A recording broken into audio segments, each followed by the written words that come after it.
Ez egy nagy történelmi időszak volt, és talán 1990-nel kezdeném a rendszerváltással.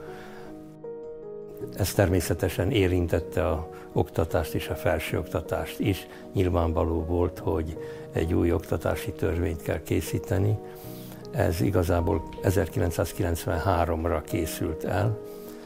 A másik tény, hogy fölzárkózni a nyugati világ egyetemei az oktatás területén is a tudományos fokozatok, végzettségek rendszere, ami azt jelentette, hogy az akadémia által kiadott kandidátusi cím az megszűnt, és helyette a nyugati világban honos Doctor of Philosophy, tehát a PhD lépett be, illetve a művészvilágban a DLA, a Doctor of Legal Arts, és ennek az akkreditációs és egyéb szempontjait is ki kellett dolgozni.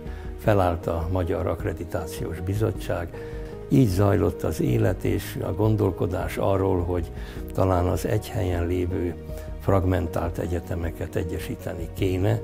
Nevezetesen a pécsi helyzet az nagyon hátrányos is volt, hiszen a Erzsébet Tudományegyetem, amely 1923-tól Pécset működött, az egy csonkán maradt, hiszen természettudományi kara nem volt, és az evangélikus hittudományi kara pedig Sopronba került. Igazából a súlyos kara három volt, a orvosi, a jogi és a bölcsészettudományi. Most a háború után komoly törekvések voltak arra, hogy létrejön a bölcsészkar és a természettudományi kar, ehelyett létrejött a pedagógiai főiskola, ami Pécset volt, és hát volt még egy Liszt Ferenc zeneművészeti főiskola is Pécset. 96-ban kapott az egyetem olyan felkérést, hogy dolgozzák ki az egyesülésnek a pontjait.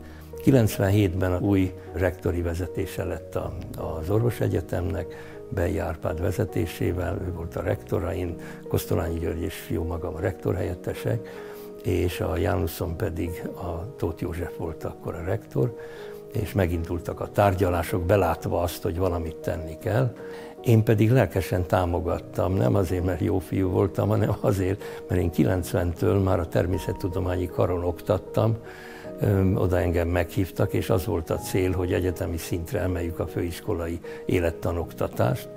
És én láttam azt, hogy egy lehetetlen állapot, hogy az utca egyik oldalán egy egyetem van, a másik oldalán egy másik, és az emberek nem is tárgyalnak egymással, ez nonsens. És szép lassan lett kibontakozás, ez az ideiglenes intézményi tanács felállt, és 1999. október 15-ével döntéseket hozott. 2000-ben az első rektora az Egyesült Egyetemnek Tóth József lett, a korábbi János rektor, és hát akkor tulajdonképpen megkezdődött maga a racionális működés kiépítése.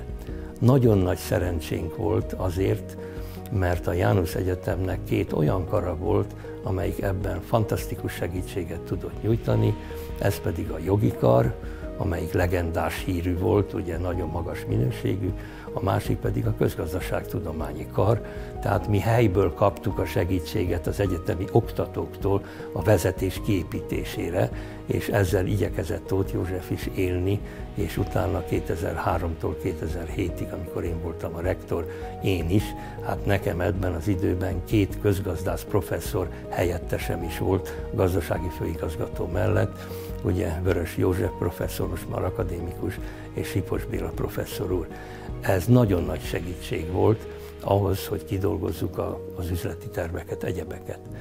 Tehát tulajdonképpen ez egy enormis munka volt, és az idő meghozta azt, látva az ország többi egyetemeinek az alakulását, hogy kellett ez az egyesülés. Mindenki belátta, hogy most már a szabad Európában a nyelvtanulás és a külföldi hallgatók idevonzása alapkérdés ahhoz, hogy a Pécsi Tudományegyetem fennmaradjon, és a rektorok működését e szerint is értékelték, hogy éppen hány hallgató van.